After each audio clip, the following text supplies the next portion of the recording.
Vamos então falar desses aspectos menores da lei. Vejam só que interessante.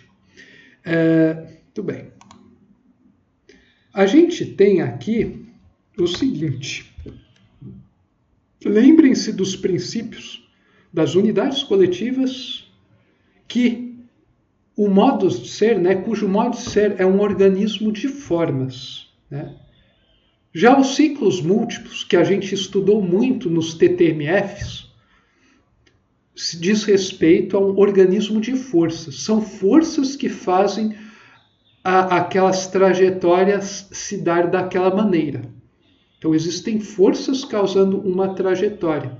Isso, se você tem dificuldade em ver isso no nível metafísico, se lembre da física, Existem forças que fazem com que as trajetórias vão se dando de uma maneira. E existem leis múltiplas também.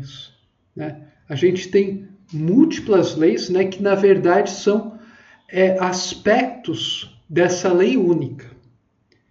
E essas leis múltiplas, elas são um organismo de leis. Sempre organismos de leis, de forças e de formas. Vocês podem associar isso com o aspecto mecânico, dinâmico e estático. Estático formas, dinâmico forças, mecânico leis.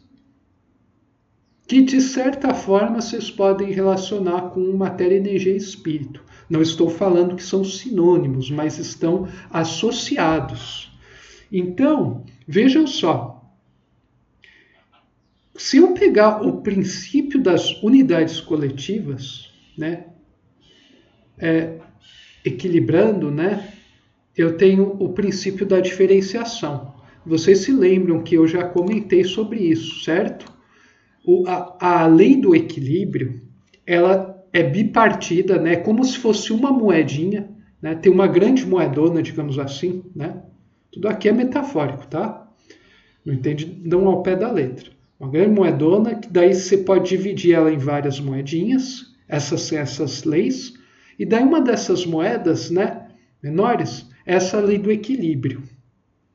E ela tem duas faces, Uma das faces é a lei da integração, que a gente também chama aqui de unidades coletivas, e a outra face, para a moeda ser completa, tem que ter as duas faces, é a lei da diferenciação.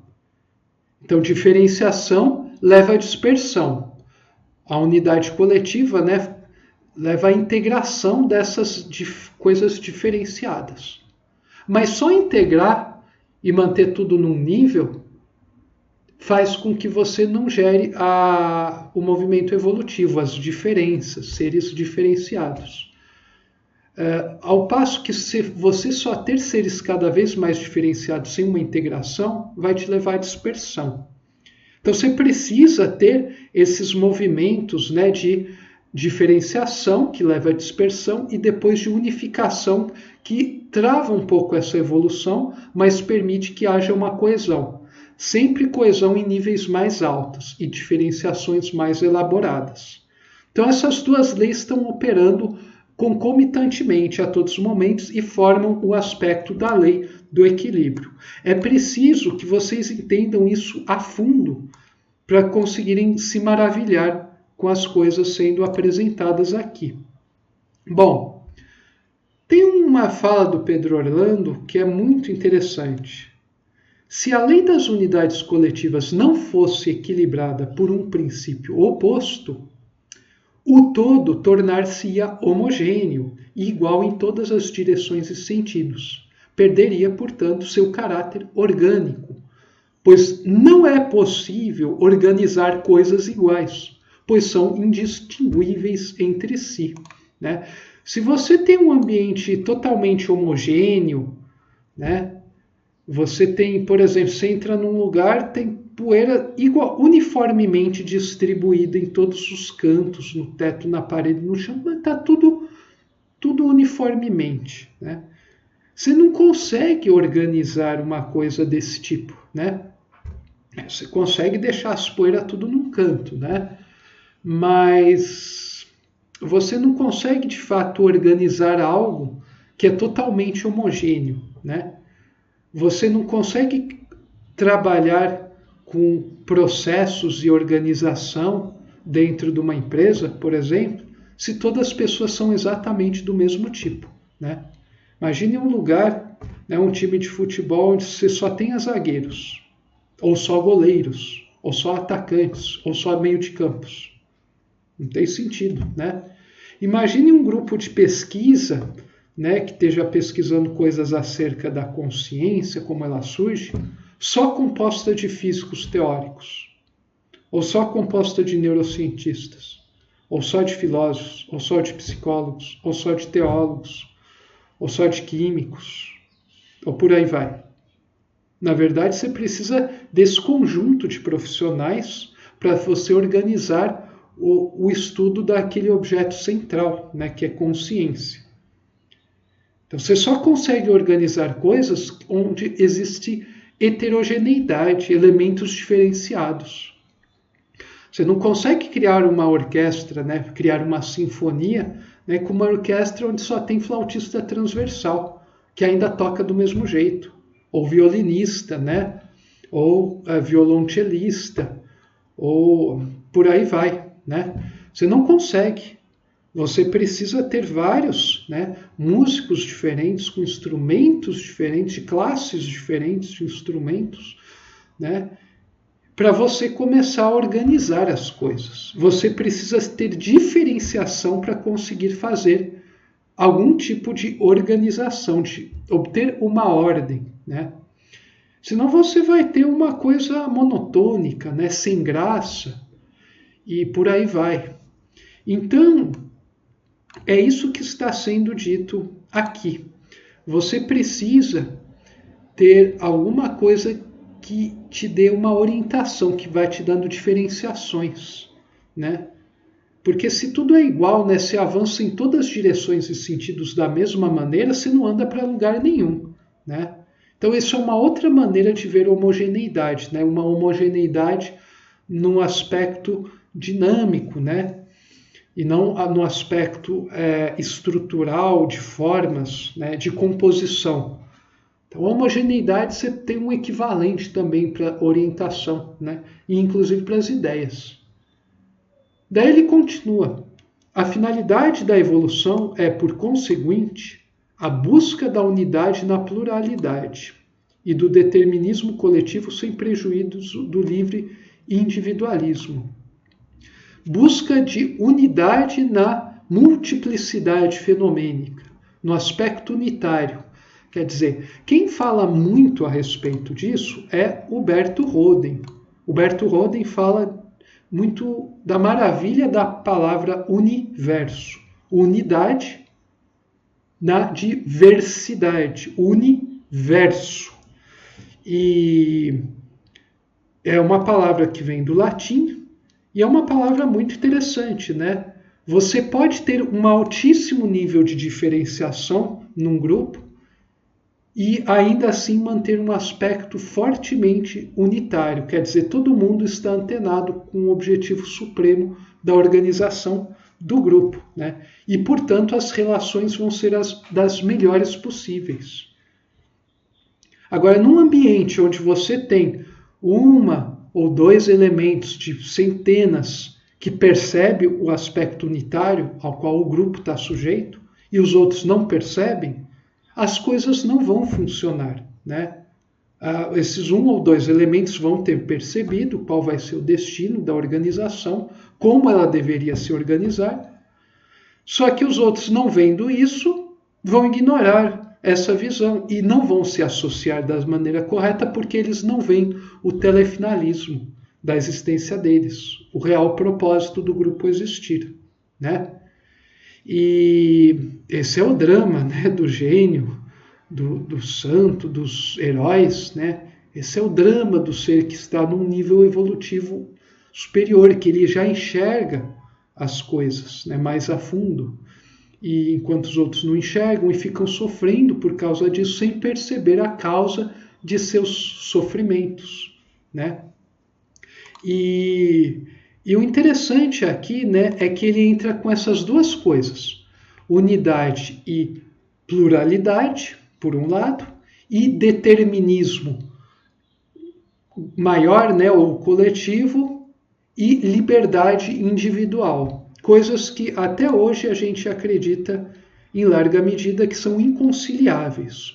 Ou se você tem mais de um e menos do outro, ou vice-versa. Quer dizer, se eu tenho 60% de liberdade, eu sou 40% sujeito ao determinismo de uma lei maior, né? Se eu tenho 80% escravo, né, de uma lei, eu só tenho 20% de liberdade. Quer dizer, é um jogo de soma constante, né? Os dois têm que somar 100%. E segundo a lógica, né, uma superlógica, né, uma metalógica, na verdade você pode ser 100% estar seguro, né, garantido, protegido pela lei e se sentir 100% livre, né? Quer dizer, na verdade, esse jogo soma 100% vira 200%. Você pode ser totalmente livre e estar totalmente seguro, né?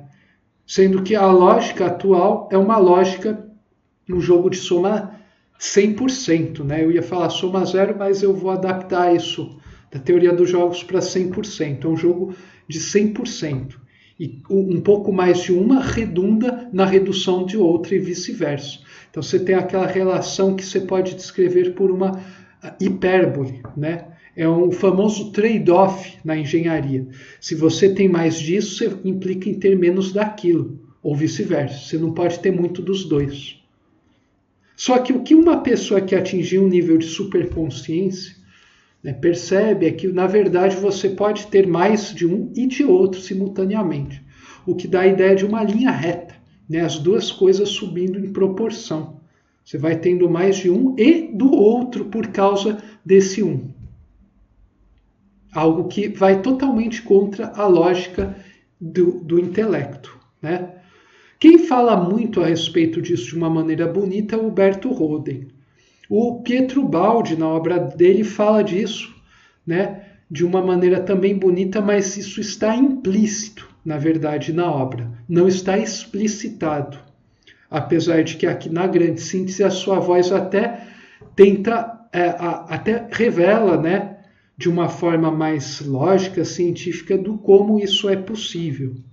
Isso é fantástico, né? Inclusive eu dei uma palestra no Flávio Vale, né, quando eu ia lá dar as palestras, né, que fala justamente sobre essa questão, né, liberdade e segurança.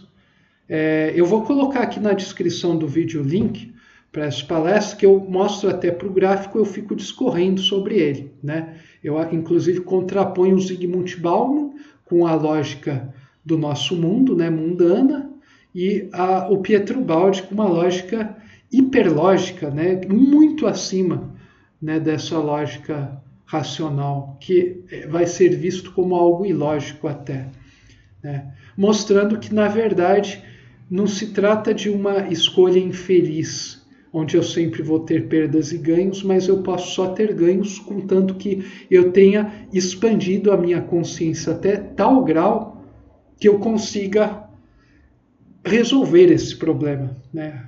O grande mérito de você ter, quando você expande sua consciência a partir de um liminar no nível humano, o maior presente que você tem é essa própria expansão de consciência, que você daí passa a perceber que você pode ter total liberdade e se sentir totalmente amparado por leis superiores, né?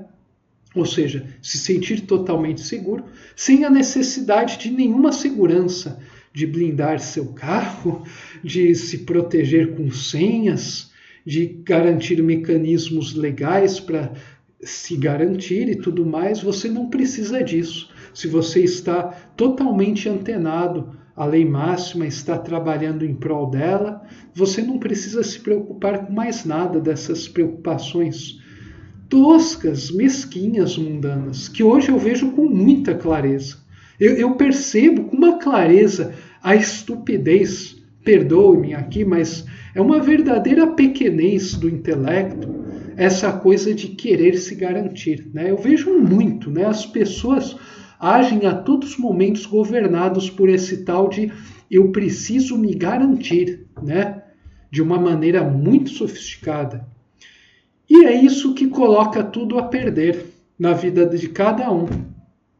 Eu quero me garantir o meu interesse, né?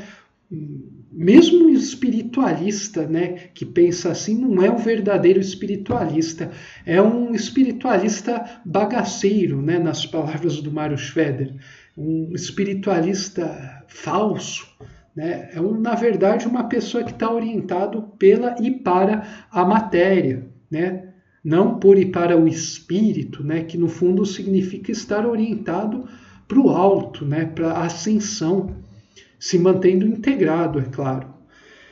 Então, é muito interessante, né, essa frase, né, do Pedro Orlando. Pedro Orlando, um grande iluminado, né, que já nos deixou, que trouxe contribuições fantásticas, né, para o mundo. Por isso eu estou referenciando muito ele aqui, porque eu acho que o que ele colocou lá, a página deveria ser mais estudado, difundido e tudo mais. É uma pena o site estar lá enterrado em um lugar inacessível para o ser humano atual, que tem um baixíssimo grau de consciência, né? Na verdade, é uma pena para o ser humano que não consegue acessar, né? Muito mais pelo cara que nos brindou com isso, né? Porque pobre coitado não é o cara que tem pouca visualização, é pouco comentado seus estudos. Pobre coitado é os sujeitos que são aos bilhões que estão por aí, que não têm a capacidade, o nível consciencial de conseguir se sintonizar e acessar as coisas que poderiam resolver a sua própria vida, que ele demonstra por olhar que é uma miséria. Esses são os pobres coitados, né? Na verdade, até nesse ponto, o Baldi está totalmente certo, né? A gente vive no mundo invertido, é tudo invertido aqui, né? É tudo invertido. E é a característica do antissistema. Antissistema é uma inversão de tudo, de valores, inclusive, né? A gente vive uma vida invertida e você só pode obter, então, resultados, anti-resultados, né? Anti-progressos. Né? E você vai aprendendo muito lentamente dessa maneira, aos trancos e barrancos.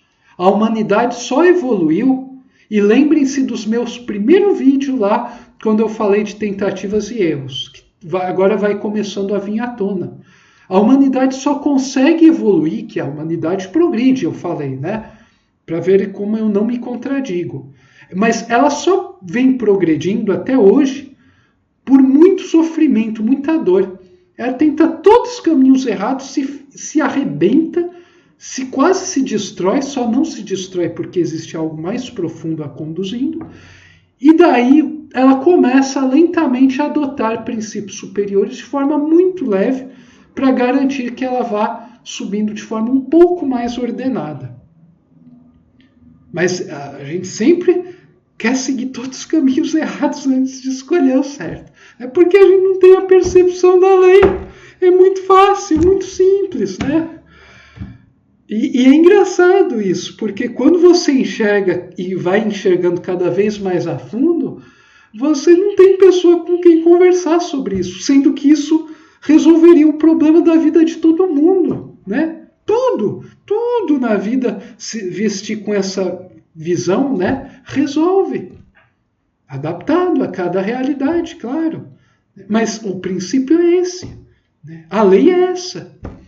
Né? E é uma pena as pessoas não perceberem isso. Eu costumo falar, gente, vocês não sabem o que vocês estão perdendo. Vocês não têm a menor ideia. Quando vocês tiverem ideia do que vocês estão perdendo, vocês vão falar, puxa, nossa, não é que era isso mesmo. Eu fiquei décadas naquelas coisas tão imbecil.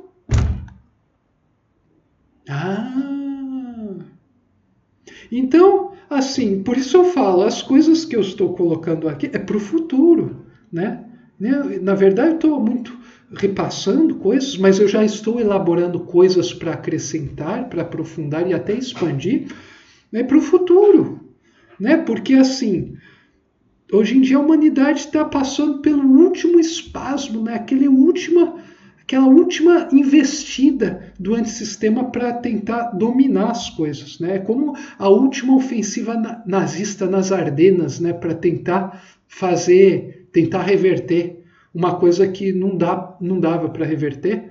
Né? O antissistema, eu vejo hoje em dia como numa tentativa desesperada aqui nesse planeta de com todo o seu esforço, impedir que se dê esse ponto de inflexão. Né? A gente passe de um regime mais orientado para alfa do que para gama.